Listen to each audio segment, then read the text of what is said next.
నమస్తే అన్న. నమస్తే. మీ పేరు? రవి. ఏం చేస్తుంటారు? జ్యువెలర్స్. షాపా? ఎట్లా నడుస్తుంది అన్న బిజినెస్? ఓకేనా? Business okay. గతంలో మనకు ఇప్పుడు కాంగ్రెస్ ప్రభుత్వం వచ్చింది, గతంలో బీఆర్ఎస్ ప్రభుత్వం ఉండే.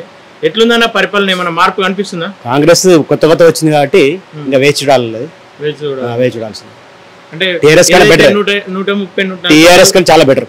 బెటర్ అంటే ప్రజాపాలన అని చెప్పేసి అన్నది కదా, ఆ దిశగా అడుగులు వేస్తుందని నమ్మకం ఉందా? ఇంకా వాళ్ళకి టైం రాలేదు కదా, ఇంకా టైం తీసుకోవాలి వాళ్ళకి. ఓకేనా?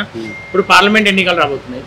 ఆ బీఆర్ఎస్ నుండి ఏమో బాజిరెడ్డి ఉండు, బీజేపీ నుండి ధర్మపురి అరవింద్ ఉండు, కాంగ్రెస్ నుండి జీవన్ రెడ్డి ఉండు. మాకు కేంద్రం మోడీ కావాలా కాబట్టి ఇక్కడ ఎవరున్నా మేము బీజేపీకి వేస్తాం. బీజేపీ అంటే వ్యక్తిగతంగానే లేదంటే మోడీ వ్యక్తిగతంగానే మోడీ కానీ బీజేపీ బాగుంది కాబట్టి బీజేపీ వేస్తాం. ఇక్కడ ఉన్న అభ్యర్థి వ్యక్తిగతంగా పర్లేదు బాగానే చేస్తాం. మరి జీవన్ రెడ్డి కూడా ఈ ప్రాంతంలో తిరుగుతుండు బాగానే, ఈ ప్రాంతం వ్యక్తిని అని చెప్పేసి అంటుండు. ఆయన పరిస్థితి ఇప్పుడు మాకు మోడీ రావాలి కాబట్టి ఇంకో దానికి ఛాన్స్ లేదు. కేంద్రం బీజేపీ అంతే.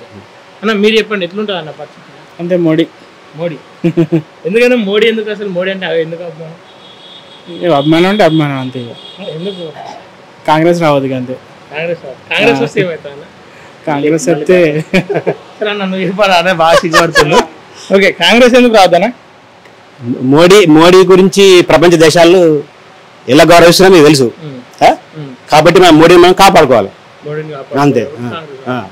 మన ఎట్లాగో దేశంలో ఎట్లాగో బురదలతో చేస్తారు, ఇవి మనం కాకుండా ఇతర దేశాలు ఎట్లా గౌరవిస్తారు, మన యొక్క విలువ ఎట్లా పెంచుతారో మోడీ పెంచుతున్నారో తెలుసు కాబట్టి మనం.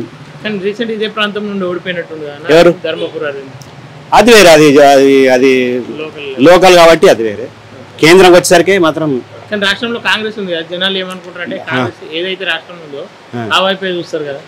ఎవరు చూసినా దాదాపు ఎవరిని కూడా మోడీ రావాలని కోరుకుంటారు కాబట్టి వాళ్ళు ఏం మాట్లాడినా కూడా మోడీగా వేస్తారని అనుకుంటున్నాను. ఫైనల్ అయితే Modi BJP Modi. Okay, thank you.